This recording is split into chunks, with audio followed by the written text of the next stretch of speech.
It says that male teachers play an important role in the future of education. This is dated back in 2021, just doing some research a little bit earlier. Men play a critical part in improving education systems when they become teachers. In a profession where women are the majority, male teachers diversify the education workforce and make a significant impact as role models for children. The teaching profession is expected to grow 4% or more in the next decade at all teaching levels. As such, there are many opportunities for men in education. However, recent data shows that while there is ample opportunity for male teachers, there's still a shortage in supply. Yeah, that's what I kind of want to So, get to right here, like that this first part, paragraph, as far as like the numbers and everything like that. women held about 76% of all teaching positions in public school in 2017 and 2018. Male teachers accounted for only 11% of all teachers at an elementary school level. Pitiful. The NCS data also shows the number of male teachers dropped at both the elementary and second education levels between 1999 and 2000 school year and 2017 and 2018. All right, now kind of scroll down to those main points of like importance of men in education. It's kind of read those first two right there, those 2 bullet points. Okay, so advantages of having male teachers in the classroom. Having both male and female teachers give students the chance to learn from others they perceive as similar. This can foster a sense of belonging and reduce instances of disruptive behavior. And some students will see teachers as role models to better understand how to interact with adults who are different from themselves positively. A diverse workforce can enhance decision-making processes and drive positive outcomes, according to AARE, because people from different backgrounds see challenges in different ways. A diverse workforce also can improve job satisfaction. And they also write, the presence of male teachers may help promote alternative, nonviolent, and gender equitable versions of masculinity, adding that men who work as teachers can help to break down the polarized differences that foster gender inequalities. I don't even know what that last part means, but whatever. But all right, we good. Stop sharing the screen. Sounds like some policy. That do sound like some BS he tried to put in there, but I didn't even read that last part. But fellas, when did y'all have y'all's first male teacher? Like at what grade? Fifth. Yeah. How about you, Cmarty? Second. You had like a full-time teacher second grade? Mm-hmm. A male joint? Yeah. Black dude? Wow. Black. I didn't have my first male teacher, so I was in 6th grade.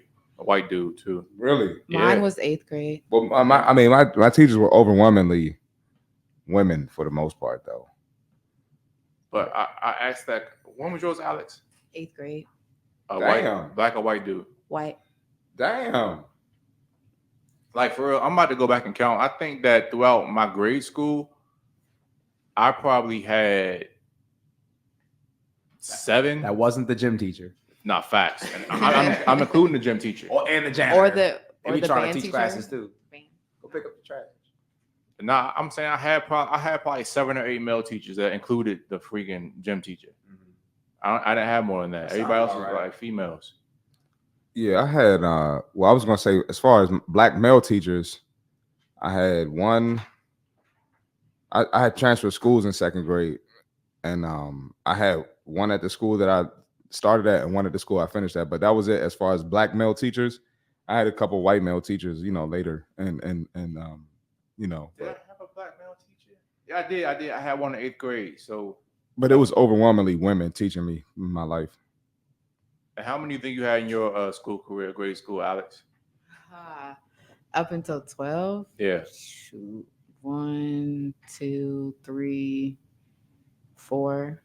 None of them were African American. No, 5. None of them were African American. And I can say I did have one male teacher in 7th grade, but it was for band. So 7th/8th. But 8th grade, I had a homeroom teacher. And then, that was a male. Well, the reason I'm bringing this article up is that we have a former ex-teacher on the panel. Oliver, in your experiences in the public school system, what do you see are some of the drawbacks by not having enough males in there? And what's your experience being a male teacher in there, honestly?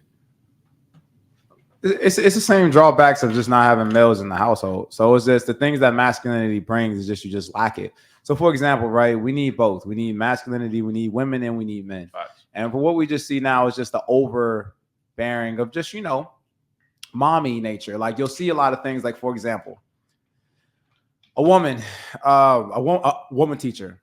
Kids a lot of the time lack the discipline because a lot of women are usually emotional. And let's just say a kid throws a rock through the window, right? True story, because these kids are reckless. throw a rock through the window, da da da da da da da. And then the kid's like, you're in trouble. You know what? This and that, blah, blah, blah, blah. The kid starts crying. What I've noticed is not all women teachers, but majority, when he starts crying, it's kind of like, well, I mean, but you knew it was wrong, right? They start easing up on him. And see, us as males, I don't feel that. Nah, bro, you just threw a rock through a window. Like, you're out of here. You're out of here. You get what I'm saying? So I don't feel you're gone. You're done, bro. So women, a lot of time, women go based on how things feel. So if the child feels that, let's say he didn't do his homework, and the rule is you don't do your homework 10 minutes off recess or 15 minutes off recess, you go complete your homework. Most women will caveat that if the child starts crying, starts feeling sad, they're like, well, okay, well, just you make sure you do it next time, and they let them off. And kids start knowing that. So they start being like, okay, cool. When I get in trouble, I'm gonna just cry. A lot of kids, when I taught fourth and I taught fifth. When they come to me, they try to do that same stuff.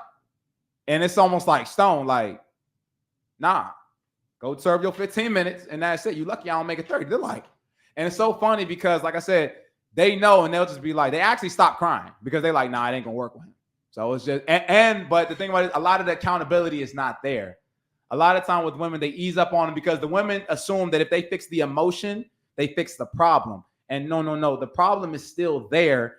The window's still broken, even though, well, he's feeling bad. No, you have to follow through. And a lot of times what I would get was, wow, your class always looks really good, or your class always walks well in the hallway, does all these things. It's because they know that if I say something and they do it, whatever you say, you got to follow through. If I say I'm going to call your parent, you can't just bluff. I got to call you, whether I feel like it or not. I'm like, dang, bro, please don't do nothing else. But if they do it, I got to follow through. And I see a lot of time with women, a lot of them won't follow through. They'll kind of ease it up. And that easing up, yeah, okay, should you just batten the shit or like smack? No, but I'm just saying there have to be held some accountability. And I'm seeing a lack of that in the elementary school setting, especially. And kids thinking that they can get away with that as they get into the higher grades, because that's when you fix it. Once they get about 12, 13, if you don't fix the accountability issue, if you don't get it there, bro, it's done. And then they turn 14, 15. Mama's saying, where did I go wrong? I can't control them. Can you help? No, boys have to be, especially boys, they have to be taught that when they're small. When they get bigger, teenage years, 12, 13, if they haven't learned that, it's very difficult to get them back. Girls are a little different, but all kids need discipline. Everyone needs both.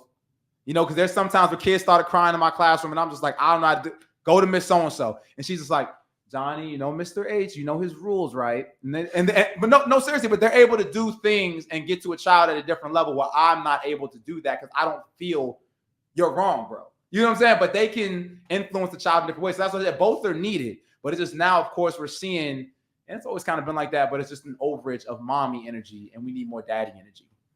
Go ahead, Cmarty. I'm about to say, I see that too with my little cousins. Like their mom and grandma would be like, you sit down, come eat. Mm-hmm. But as soon as I say something, when I tell them sit down or do whatever they need to do, they tighten up real fast. And their excuse, and a lot of people's excuses were, well, they just respond different to males. They respond different to males because they know that we mean what the hell we say. If I say sit down, that's what I mean. I'll come over. Well, if it's my little cousin or my little brother, I'll grab you. That's what we do. Yeah, we fight. We fight. You know what I'm saying? That's what men do. My older cousins, they used to beat me up. They be like, hey man, I'm gonna go to your body. Hey, you good? So if you'd be like, go over it. Hey, you right. Unless you just want to get beat up. So a lot of times you understand levels, especially from boys. Like when you're younger, hey, I can't beat no grown man. You know that because you had an older brother or cousin or a father, that someone that puts you in check is like, oh, that hurt. Nah, I can't do that. So just it's a lack of masculinity, and just it's the same thing in the household, bro. It's just on a bigger scale when it comes to elementary school. But isn't it funny how, like, if you're good with children, you're normally good with women?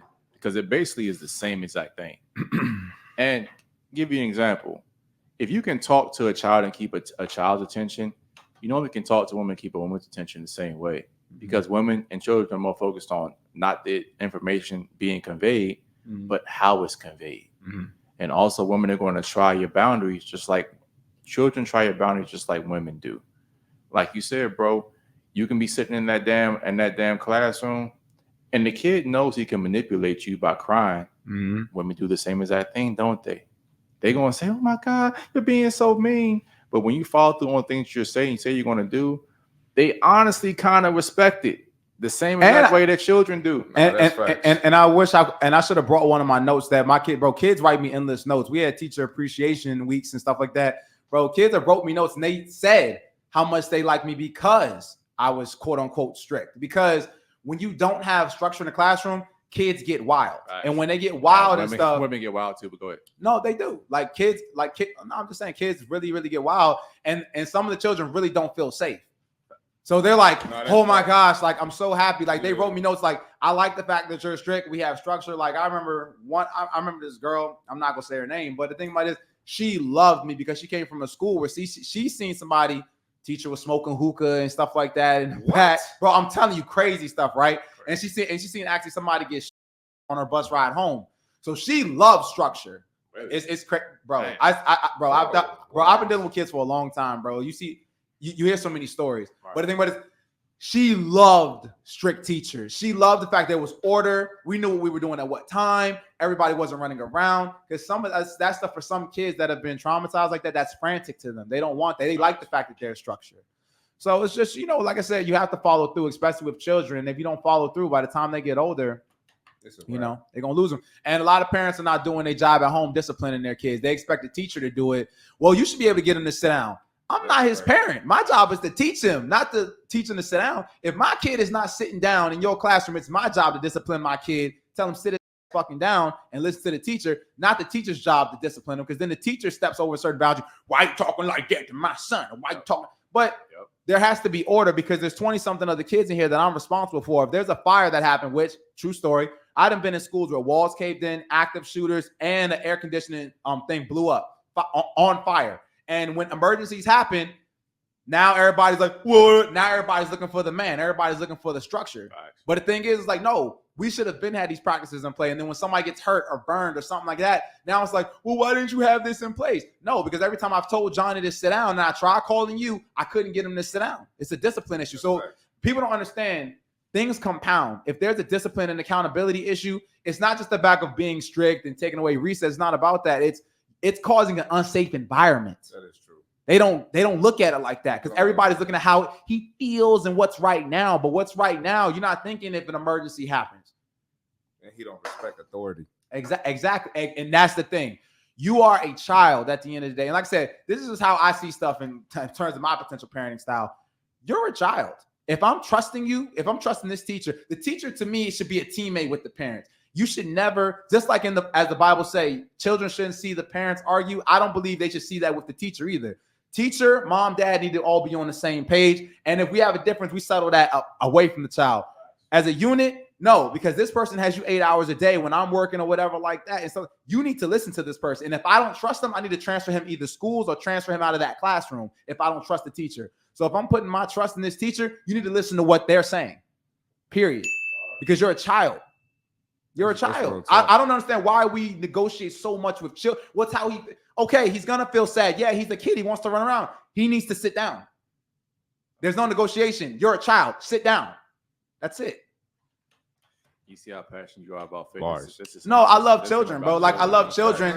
No, I love children. But the thing about it is they don't understand the type of things that how they're putting these children at risk by just letting them do whatever they want. And, if it's how he feels, just let him. Like one parent tried to tell me, just let him express himself. No. Let me explain how things go in my class. That's not how that works.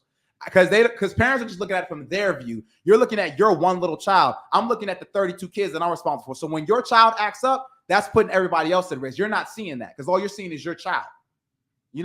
It's a bigger picture here. If I'm responsible for 32 people, you're just responsible for your one. So you're saying let him just express himself. No, he's putting the other ones in danger. Yeah. And parents are just not looking at the whole picture. And you thinking that by going back and forth with your teacher, even if I don't like the teacher, even if my kid, I don't like the teacher, we are a team for the next 9 months while you have my child. That's it, period.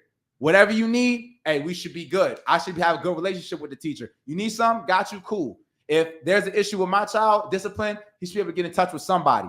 You know what I mean? It's just it's a lot of holes there. And a lot of parents are not doing their job at home and they expect the teachers to do everything and raise these kids. But then at the same time, then as soon as the teacher crosses a boundary because they got to keep a kid safe or whatever, bro, they lose it. So it's just it's a lot of stuff, bro. But I'll say this too: a lot of males don't want to be in the teaching field as well because number one, money. You know what I'm saying? Males, you gotta make your bread. Number two, and then number two is too easy to get in trouble. Way too easy to get in trouble. You're dealing with women and kids. Anybody can lie on you, say you did anything. That is true. Anything. A kid could just say he made me feel uncomfortable. Done. Under investigation. So it's just the risk, the money, everything like that. It's just not personally worth it. Me, I don't want to give my tips away, but I got paid a little bit more than a lot of teachers because it's a lot of loopholes in the game that a lot of people don't know. But the thing is, it's like for most people, the money is not worth it, bro. For all the stresses, I personally loved it. You know what I'm saying? I personally loved it because I love children. But it's just people don't understand how much they're putting their kids at risk when they don't have that masculine structure there. But there are a lot of parents that do appreciate it, though. I get thanks every year. I got, what I'm saying? You always get parents that love you, but it's always going to be the ones that hate you, too. And all it takes is one.